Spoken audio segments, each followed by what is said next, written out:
नमस्कार दोस्तों।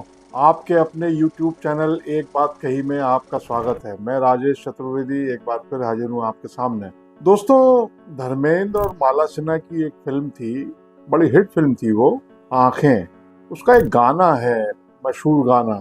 शायर लुधियानवी साहब ने उस गाने को लिखा है और गाने के बोल कुछ इस तरह हैं कि गैरों पे करम अपनों पे सितम, गैरों पे करम अपनों पे सितम, ये जाने वफा ये जुल्म न कर, रहने दे थोड़ा सा भरम, रहने दे थोड़ा सा भरम, ये जाने वफा ये जुल्म न कर। मतलब ऐसा गाना लिखा है कि उसकी याद आई गई। असल में क्या है, आपको बताएं कि भारतीय जनता पार्टी में दो वाक़ये ऐसे हुए हैं कि जो उसका ओरिजिनल कार्यकर्ता है, मूल काडर है, जिसको 3 दशक हो गए हैं, 4 दशक हो गए हैं, मतलब 25 साल से भिड़ा हुआ है, 35 साल हो गए, इस उम्मीद में, इस आशा में कि भाई कभी तो मतलब उस पर भी नज़र जाएगी और उसको उसका ख्याल किया जाएगा, उसकी चिंता की जाएगी। लेकिन ये जो दो वाक़ये मैं अभी आपको बताने जा रहा हूँ, इससे लगता है कि मतलब कार्यकर्ता यही गीत शायर लुधियानवी साहब का आंखें फिल्म का, धर्मेंद्र माला सिन्हा की फिल्म आंखें, इसका ये जो गीत है ये गुनगुना रहा होगा उसका मन, क्योंकि पूरा खेल मन का है। मन में आपके क्या चल रहा है, मगर पार्टी क्या कर रही है? पार्टी जो है, पार्टी से मतलब पार्टी का आला कमान, केंद्रीय आला कमान, उसको अपना विस्तार दिखाई दे रहा है, उसको मतलब संगठन का विस्तार करना है। एनी हाउ, मतलब वो झारखंड में अभी आपने देखा ही होगा कि वो चंपई सोरेन साहब जो है मतलब अलग अपनी दुकान बना रहे हैं वो, और वो जाने ही वाले थे भारतीय जनता पार्टी में। ऐसी खबरें आई हैं मीडिया में। वो तो पता नहीं कुकर की जो है जो सीटियां होती हैं वो पूरी बज नहीं पाई, वो मतलब दाल जो है गल नहीं पाई। तो खैर, तो दो जो वाकये हैं उसमें पहला है ये जो राज्यसभा का इलेक्शन होने वाला है 3 सितंबर को। मतलब 12 सीटें खाली हुई हैं, 12 सीटों पे ये चुनाव होना है देश भर में। और इन 12 सीटों में 7 जो है अभी बीजेपी के पास थी, मगर उसने जो है 9 उम्मीदवारों की घोषणा कर दी, अभी कल ही की है। आज जो है मीडिया में आई है वो खबर। तो आप देखिए कि कैसे कैसे उम्मीदवार, मतलब 9 उम्मीदवार, बीजेपी को भरोसा है और लग भी रहा है ऐसा है, मतलब अपेरेंटली समझ में आ रहा है कि वो 7 थी उसके पास, लेकिन 2 का इजाफा हो जाएगा उसको। राज्यों में, जिन राज्यों में ये सीटें खाली हुई हैं, मतलब असम, बिहार, महाराष्ट्र में 2-2 सीटें हैं, मध्य प्रदेश, हरियाणा, राजस्थान, उड़ीसा और तेलंगाना और त्रिपुरा में 1-1 सीट है। इस तरह 12 सीटों पे इलेक्शन होना है। तो 9 में से 4 उम्मीदवार ऐसे हैं जो मतलब हाल में ही दूसरी पार्टियां छोड़ करके भारतीय जनता पार्टी में शामिल हुए हैं। अब इसमें पहला नाम है पंजाब से रवनीत सिंह बिट्टू। इनको मोदी जी ने अपनी सरकार में मंत्री भी बनाया है। मतलब बिट्टू की खासियत ये है कि यही लोकसभा इलेक्शन जो गया है अभी, इसके पहले वो बीजेपी में आए थे और बाकायदा उन्होंने जो है चुनाव लड़ा लोकसभा का लुधियाना से, और करीब 20,000 वोट से हार भी गए। बावजूद इसके उनको मंत्री बनाया मोदी जी ने, और अब उनको जो है चूंकि मंत्री बना दिया तो राज्यसभा में भेजा जा रहा है। बिट्टू साहब की खासियत यह है कि वो पूर्व मुख्यमंत्री बेअंत सिंह, कांग्रेस के दिग्गज लीडर होते थे, उनके पोते हैं। तो बीजेपी का जो मतलब आला कमान है उसने वादा किया होगा, मतलब दिख ही रहा है ऐसा। तो बिट्टू साहब कांग्रेस से आए थे और राज्यसभा जा रहे हैं। दूसरी है हरियाणा की किरण चौधरी। अब आपने वो सुना होगा नारा, मतलब कि हरियाणा के 3 लाल, देवी लाल, भजन लाल और बंसी लाल। तो ये बंसी लाल जी जो एक्स चीफ मिनिस्टर हैं हरियाणा की, उनकी बहू हैं किरण चौधरी। कांग्रेस में थी लेकिन अपनी बेटी के लिए टिकट चाहती थी, उनकी बेटी को टिकट मिला नहीं तो नाराज होकर बीजेपी में आ गई। अभी 2 महीने पुरानी बात है, राज्यसभा में जा रही है क्योंकि भारतीय जनता पार्टी का जो नेतृत्व है उसको हरियाणा में होने वाला विधानसभा चुनाव दिखाई दे रहा है। और किरण चौधरी जाट हैं। जंतर मंतर पे वो महिला पहलवानों का आंदोलन आपको याद होगा, वो सब फोगाट, विनेश फोगाट और साक्षी मलिक वगैरह, बजरंग पूनिया सब बैठे ही थे। लोकसभा चुनाव में भी बीजेपी की स्थिति खराब हुई है, पहले से ग्राफ गिर गया उसका। तो विधानसभा चुनाव जीतना है तो किरण चौधरी जा रही है। अब तीसरी है उड़ीसा की ममता मोहंता।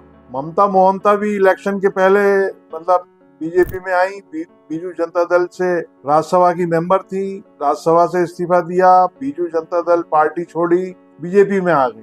तो बीजेपी उनको उनकी सीट पे ही, मतलब उनका काम कार्यकाल अभी बाकी था तो उनको रिपीट कर रही है अपने खाते से। और चौथे हैं महाराष्ट्र के धैर्यशील पाटिल साहब। अब ये पाटिल साहब जो है ये भी बीजेपी में अभी पिछले साल ही आए थे।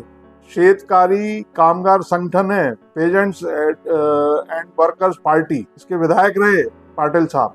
और बीजेपी के रवि पाटिल ने इनको 2019 में विधानसभा का चुनाव हराया। मगर पाटिल साहब पिछले साल 2023 में बीजेपी में शामिल हुए। देवेंद्र फडणवीस उनको लेके आए। अब वादा किया होगा कि हम आपको लोकसभा का टिकट देंगे, लोकसभा का चुनाव लड़ाएंगे, टिकट मिला नहीं तो अब उनको एडजस्ट किया जा रहा है राज्यसभा में। तो ये 4 कैंडिडेट, मतलब 9 में से 4 तो अभी ताजा ताजा है, दूसरी पार्टियों से बीजेपी में आए और उनको राज्यसभा में भेजा जा रहा है। जैसे अशोक चौहान को भेजा गया था, महाराष्ट्र के पूर्व मुख्यमंत्री बीजेपी में आए और राज्यसभा। तो पार्टी का जो केंद्रीय नेतृत्व है वो अपना विस्तार देख रहा है, मतलब परोक्ष रूप से पार्टी का विस्तार देख रहा है। लेकिन जो लोकल कार्यकर्ता है, अब जैसे मध्य प्रदेश का उदाहरण लीजिए, मध्य प्रदेश में जॉर्ज कुरियन साहब जो स्टेट मिनिस्टर बनाए गए हैं मोदी जी की कैबिनेट में, उनको मध्य प्रदेश से भेजा जा रहा है। हालांकि वो बीजेपी के पुराने कार्यकर्ता हैं, सन 1980 से पार्टी के लिए काम कर रहे हैं। बीजेपी के केरल से एक वयोवृद्ध नेता होते थे ओ राजगोपाल, वो मध्य प्रदेश से पहले राज्यसभा में रहे हैं, वो केंद्र में मंत्री भी रहे अटल बिहारी वाजपेयी जी की सरकार में, उनके ओएसडी थे ये जॉर्ज कुरियन साहब। केरल में पार्टी का काम किया है नो डाउट, और मतलब कितने 44 साल हो गए बीजेपी का काम करते हुए, लेकिन उनको भेजा जा रहा है मध्य प्रदेश से।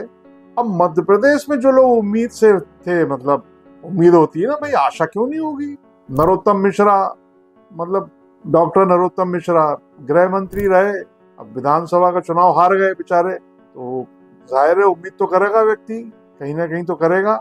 जयभान सिंह पवैया, ये सब पार्टी के बीजेपी के नाम है मध्य प्रदेश के। और वो स्मृति चौधरी का भी नाम, स्मृति ईरानी का भी नाम था। भिंड के जो विधायक रहे और प्रदेश में उपाध्यक्ष हैं बीजेपी के, मुकेश सिंह चौधरी, मुकेश सिंह, कांति देव सिंह, ये भी उपाध्यक्ष हैं। ये सब नाम चल रहे थे, वो कांग्रेस छोड़ के बीजेपी में आए। सुरेश पचौरी साहब, उनका भी नाम था। तो ये सब नाम जो है, और इन सब में जो सबसे इम्पोर्टेंट नाम जो छूट रहा है, याद आ गया, केपी यादव जो गुना से सांसद थे, जिन्होंने ज्योतिरादित्य सिंधिया को हराया था 2019 के लोकसभा चुनाव में, उनको जो है आश्वस्त भी किया था गृह मंत्री अमित शाह ने कि भाई आपका ख्याल किया जाएगा, क्योंकि इस इलेक्शन में, इस बार लोकसभा इलेक्शन में केपी यादव का टिकट कट गया और ज्योतिरादित्य सिंधिया गुना से चुनाव लड़ गए। उनके सिंधिया के इस्तीफा देने के बाद ही मध्य प्रदेश में राज्यसभा की सीट खाली हुई है। 2026 तक कार्यकाल है, तो केपी यादव को लेकिन मौका नहीं मिला। उनके साथ तो बल्कि मतलब एक तरह से चोट हो गई है, क्योंकि उनको ये कहा गया होगा, ये खबरें थी। मगर अब दिक्कत ये है कि मध्य प्रदेश का मुख्यमंत्री जो है यादव बना दिया पार्टी ने, या पार्टी आला कमान ने। तो जो लोग ये कह रहे हैं कि भाई गुना में जो यादव मतदाता बहुत हैं और इसका ठीक असर नहीं जाएगा और इसका मतलब गलत मैसेज जाएगा, मगर अब यादव मुख्यमंत्री है भाई। तो केपी यादव का पार्टी ने कहा कि नहीं भाई, जॉर्ज कुरियन जाएंगे, यादव जी नहीं जाएंगे, केपी यादव। अब केपी यादव करें तो क्या करें, क्योंकि चुनाव भी अभी, विधानसभा चुनाव में भी मतलब वक्त है, 2028 में होगा और लोकसभा का 2029 में होगा। बीजेपी की दोनों जगह सरकार है हाल फिलहाल, मध्य प्रदेश में तो है ही, केंद्र में भी है। तो केपी यादव के सामने अब है नहीं ज्यादा विकल्प। मगर जो कार्यकर्ता है ओरिजिनल मध्य प्रदेश का, उस पर क्या बीत रही होगी। मतलब इसी गाने में, आंखें फिल्म के गाने में आगे जो 2 लाइनें हैं वो भी गजब है, गौरतलब है कि 100 तीर चला सीने पे मगर, 100 तीर चला सीने पे, छाती पे, मगर बेगानों से मिलके वार न कर, बेगानों से मिलकर वार न कर। अब ये जो तराना है, ये क्यों नहीं गाएगा कार्यकर्ता, क्यों नहीं गाएगा, गा रहा होगा। मतलब यहाँ के वहां के आ रहे हैं लोग और मोबिलाइज हो रहे हैं, तो कार्यकर्ता कहाँ जाए, मतलब किसके पास जाए वो। एक तो ये वाकया हो गया, और दूसरा वाकया ये है साहब कि भोपाल में, मध्य प्रदेश की राजधानी भोपाल में अटल बिहारी वाजपेयी सुशासन एवं नीति विश्लेषण संस्थान है। मतलब इस संस्थान का काम ये है शॉर्ट में कि जो ब्यूरोक्रेसी होती है या नौकरशाही होती है, अफसर होते हैं, उनको ट्रेनिंग दी जाती है गुड गवर्नेंस की, सुशासन की। कि उनको गुड गवर्नेंस कैसे करनी है ये सिखलाया जाता है। तो ये संस्थान है, ये करीब 16-17 साल हो गए, शायद 2007 में स्टेब्लिश हुआ था। बीजेपी की सरकार 2003 में बन गई थी, 2007 में इसकी परिकल्पना की गई और अटल बिहारी वाजपेयी जी के नाम पे इसकी स्थापना कर दी गई। अब ये लेटरल एंट्री होती है, लेटरल अपॉइंटमेंट होता है, मतलब इस तरह की पोस्ट पे। तो यहाँ के एडिशनल सीईओ साहब हैं लोकेश शर्मा, मुख्यमंत्री के ओएसडी भी है और पिछले 2-3 साल से हैं, मतलब शिवराज सिंह चौहान जब मुख्यमंत्री थे तब से हैं। अब इस संस्थान में एक विवाद हुआ, हो गया पिछले हफ्ते की बात है। तो बीजेपी की प्रदेश कार्य समिति, मतलब मध्य प्रदेश कार्य समिति के सदस्य रहे हीरेंद्र बहादुर सिंह इस संस्थान में जाते हैं साहब, और उनका विवाद होता है लोकेश शर्मा के साथ। विवाद किस बात पे होता है, ये सब चीजें पब्लिक डोमेन में आई हैं।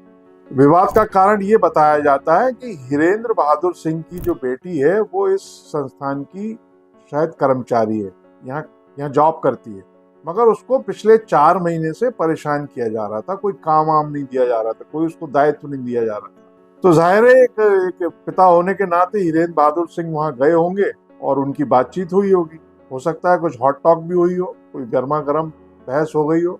बहरहाल उसका नतीजा ये निकला कि जिस दिन का ये शायद शनिवार का वाकया है, पिछले हफ्ते के शनिवार का, तो वहां के अधिकारियों ने पुलिस को केस सौंप दिया। पुलिस ने आनन फानन में मुकदमा भी दर्ज कर लिया हीरेंद्र बहादुर सिंह के खिलाफ और उनको तलब किया कि आप थाने आ जाइए। वो थाने गए नहीं। तो साहब संडे को, अगले दिन रविवार था, छुट्टी थी, संडे को उनकी गिरफ्तारी हुई और उनको जेल पहुंचा दिया गया। अब आपको बताएं हीरेंद्र बहादुर सिंह कौन शख्स है। बहुत ही सहज सरल सौम्य, पिछले करीब 3 दशक से पार्टी में सक्रिय है, कार्यकर्ता है पार्टी के, पुराने कार्यकर्ता है।